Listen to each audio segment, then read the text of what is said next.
hot yoga problems. Oh, I got them. Oh, what a show today. Episode 3 of 3. The dramatic conclusion of the Outer Banks torture chamber. Wow. Wow, I'm so proud of myself. You know, I'm someone who does like to economize on my purchases. I like to buy in bulk. Yes, I have a Costco membership. I abuse it. Yes, if it's like an upcharge of a quarter from a small to a large popcorn, I'm going large. I always try to economize in every aspect. That includes hot yoga. So when I got down here late last week, I identified the nearest hot yoga studio, OBX Hot Yoga. They don't play games, my friend. No games are played in this venue. This facility is A+, professional situation. They know what they're doing. They'll shred you. They'll melt your face off in a glorious fashion. So when I found out that's where I was going, I noticed they had a 3-class package. They also had like an unlimited week-long package. They have these bulk options, is what I'm saying. I appreciate that. I greatly appreciate that. Because, man, you can save a couple bucks. Now, I wonder what the percentage of consumers is that doesn't use the full panoply of options. There must be a lot of unused, 1 or 2 class leftovers from the 3-class package. Someone goes to that first class, you buy 3, you're like, I'm all in. It's the beginning of the week. I've got energy, I've got ambition, I've got all the best intentions. I'm going to make it happen. Then after that first or second night,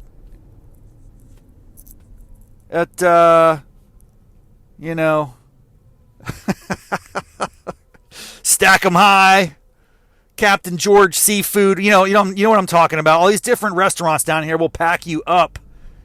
They will load you up in delicious food. The food is extraordinary in the Outer Banks. I mean, I'm just chowing down night after night, gorging on, such extraordinary seafood. Fried, blackened. I'm doing it all. And the danger is you have so much fun. Of course, all the mixed drinks, too. Let's not even get started on that. I had some crazy coconut Mai Tai thing yesterday. It was delicious. I think I spiked my sugar into death zone. I was passed out for half an hour, but it was good stuff, man. Good stuff. You can't go wrong down here is what I'm saying. But you can go wrong if you let that interfere with your capacity to do yoga. So I would not surprise me in the slightest if someone purchased a pack of, say, 3 or say a week long all you can flex yoga, and they only use 1 or 2 out of the load, and it wouldn't shock me at all. So what I'm getting at, that's a long-winded way of me saying I should pat myself on the back today. Give me a virtual high five through the speaker right now. I did it. I bought a 3-pack. I used a 3-pack. I got my money's worth. I saved a few bucks. Now I'm going to go drink some beers. It's only 10 in the morning. What are you talking about? It's not even 10 in the morning. It's 8:45. Wow. Way to start the day. Off early. I don't play games either, man. I'm still on schedule. I love it. And I was just thinking in my walk back to the car, I feel great. That was a tough session. They jack the heat up down here, folks. They don't play games with the heat chamber. They might be going on a different scale. There's Celsius, there's Fahrenheit, and then there's Outer Banks. And I don't know how it translates. But is a hot situation, which is what they advertise. So I respect it. It's not like it's unexpected. It's not like you just walk in there, oh my gosh, it's really warm in here. That seems like a bait and switch. No. You knew what you're getting yourself into. They're not going to mislead you down here. Everything is pretty direct. I think that's intentional. Like, just for sake of marketing, we're going to be right in your face. Hot yoga, sushi, fried food, regret. That'd be fun to name a restaurant Regret. I might have to do that. I have so many crazy ideas like that. Like, I should start this or that and then just see what happens with it. What if you called a restaurant Regret? Would people go there? Yeah, for fun, because the whole thing would be, ironic. Would the food be any good? I don't know. No refunds. I also had an idea when I was a kid for something like a Cardiac Jack's, which would basically be a burger joint that intentionally is trying to murder the patrons. You just want to pump so much cholesterol into their stream that maybe they die right there in the restaurant, and you lacquer them up and make a shrine. That was Cardiac Jack. That was the first victim. Like that movie House of Wax. Remember Paris Hilton back in the day? She was an actress for a hot minute. House of Wax. That was creepy, dude. Creepy. Oh, yeah, I love the brew. I'm just driving home now. I love the brew through. Let's comment on the brew through. What an innovation. I don't have time to get out of my car, go into a supermarket, grab a 6-pack of beer. I'm in a hurry. I'm in a hurry. I'm late for a party. It's 5 o'clock everywhere. I got to go to the brew through. You can go to the brew through so fast, you can idle through it. You don't even have to park your car. You just idle. You open your window. You know, they have all the laser scanners now. They can scan your fast pass. You can This is a deal waiting to happen. This is a combination that needs to happen. Somebody write a letter. Somebody call the congressman. Get this happening. We need fast pass and brew through to team up. So you can go fast pass brew through combo, auto deduction on your 12-pack of Lone Shark or whatever it is you're going to get. I do feel like when I'm on the beach, I drink lighter beverages. I like IPAs in general. I'm not opposed to that, and I will, crack one of those every once in a while. But certainly, there's something about this environment that makes me want to just sip on a Sapporo.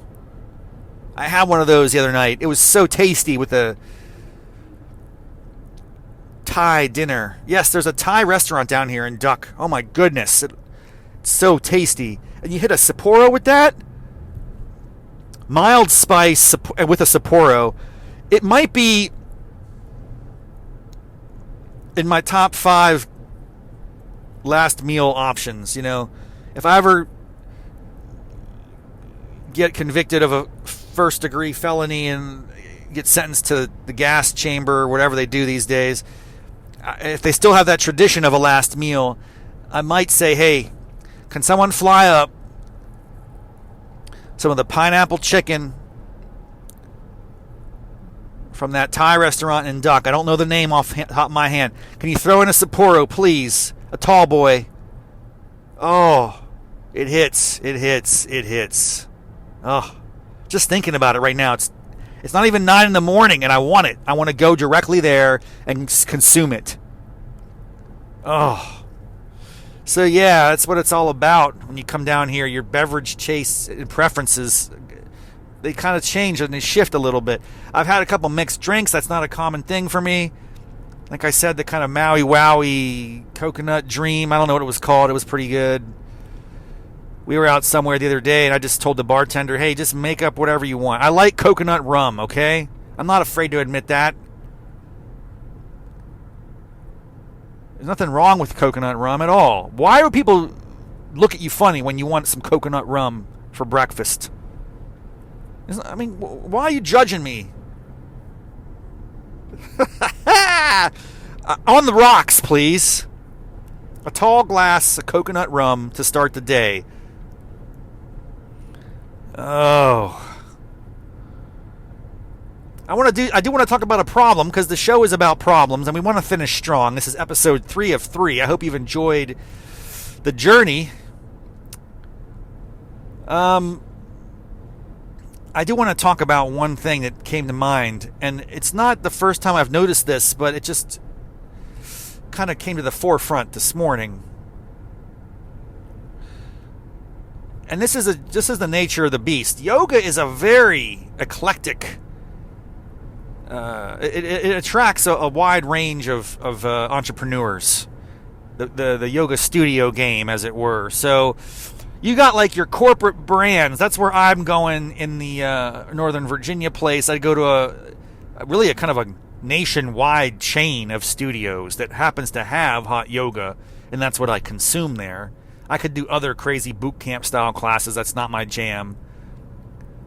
But it's kind of like mostly for convenience. It's nearby. They have different yogis in there, but they're all kind of, I think, instructed not to go too outside the box. What I do like about the studio where I go back home, not home, West Virginia, my home away from home in Northern Virginia, they have little lockers with keypads and keys and locks. You can lock it up, protect your property. But I would venture to say, when I get out to the more, shall we say, independent yoga studios out there in the world, like OBX Hot Yoga, I think that the mentality of the typical yoga solopreneur, for some reason, it attracts folks who are less inclined to offer their clientele the safety and security and comfort of a lockbox. They have little baskets, they have little shelves, like a bookshelf, you chuck your shoes.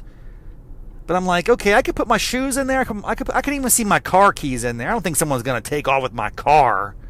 That would be a mistake these days. But I'm just not comfortable yet leaving my wallet out in the world. I don't like leaving my wallet in the car, though, because I feel like the car could get jacked. I actually, if I was a bad guy, I'm not a bad guy. I'm a good guy. I'm one of the good guys. I'm not a bad guy. I'm not an evil person. I don't try to exploit others and manipulate people and, steal from people. I understand there's just different types and kinds of humans out there. There are bad guys out there, bad girls out there, and maybe they ebb and flow from good to bad, every once in a while. I'm not saying I'm perfect. I'm just saying there are certain boundaries I won't cross. I'm not a thief. I'm not a thief. I don't shoplift. I'm super honest. If someone forgets to charge me something on a bill, I'll let them know. You know what I mean? Like, I'm that type of soul. Maybe I'm on the extreme. I don't know. But I recognize we're not all there. So there's a lot of us, that maybe have a little temptation. And I guess a lot of crime is just crime of opportunity. It doesn't always have to be cold calculated. It's just like, hey, there's something's like someone left something out. I'm going to snag it. I'm walking by. I'm going to pick it up. You don't see too many $20 bills sitting around on the ground. People see it, they take it. So, yeah, I know the world operates that way, and therefore I don't like to leave my wallet in my car. I feel like if I was a bad guy, I would map out the nearest yoga studios, and they would be my very, very much so a place that I would scout out as a sort of opportunistic crimes. You could while people are in there getting their meditation on, getting their ujjayi breathing on, you could be cracking into their cars, taking whatever. So I guess then people would say, well, maybe don't leave your purse or your wallet or your possessions of value in the vehicle. Bring them inside. Okay, that sounds like a reasonable thing. Unless there's nowhere to put them inside. Except like a little basket. I guess what you're then accepting is, I trust all these complete strangers we have something in common. We paid to be tortured in a hot chamber today.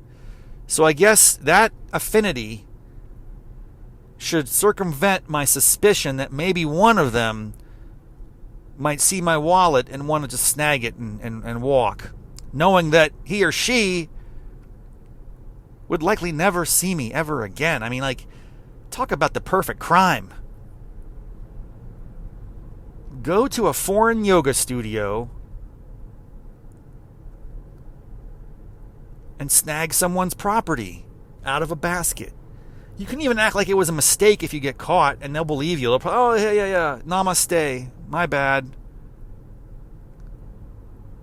I think people will be pretty forgiving. It's just that type of environment. Anyway, it's just the problem. It's not. I don't want to. It's not. This problem is not unique to the particular studio I was in today. This problem is quite common at the independently operated studios that I frequent when I'm out and about on the road.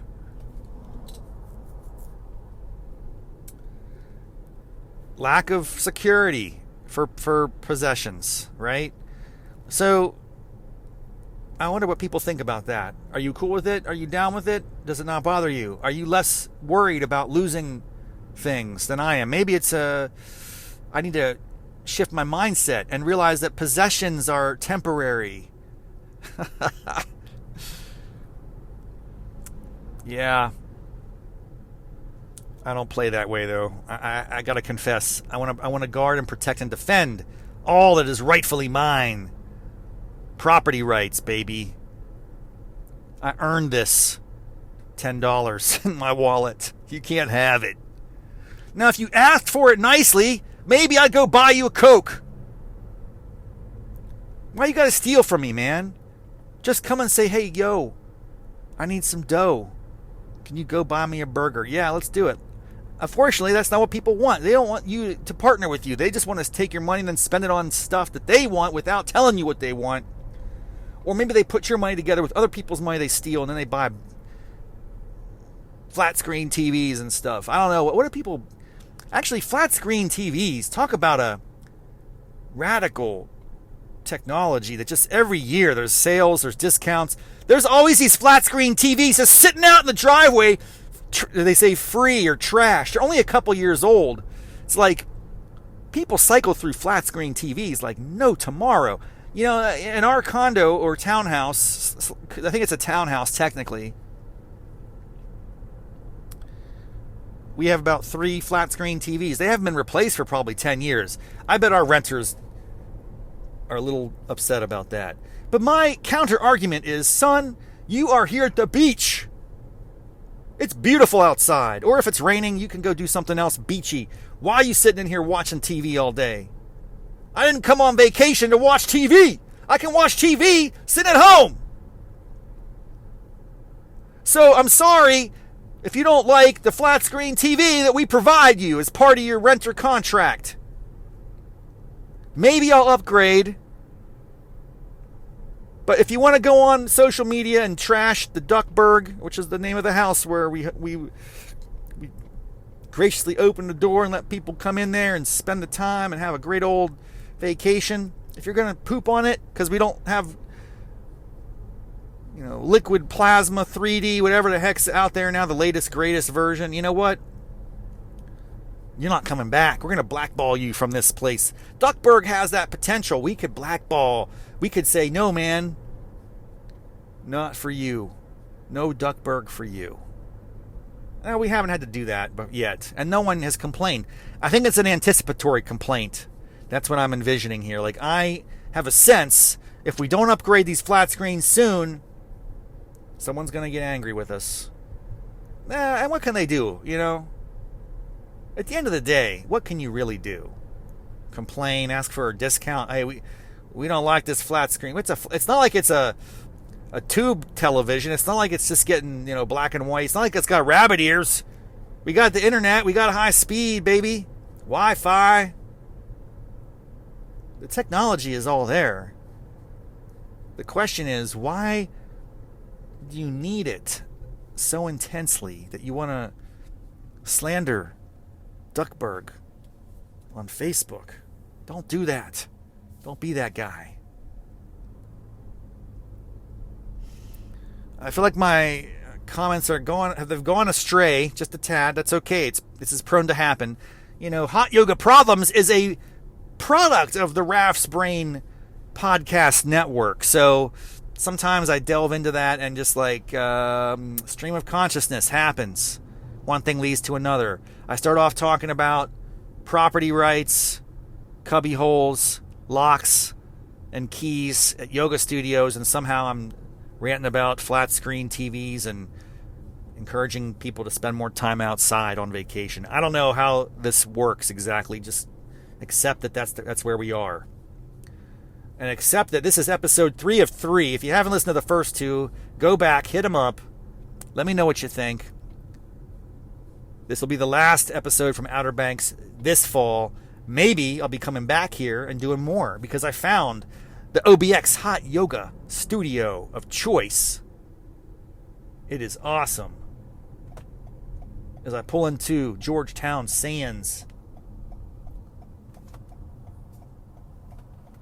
and prepare for an extraordinary day, I want to say thank you for listening. Have a good one. Namaste, mofos. Hello.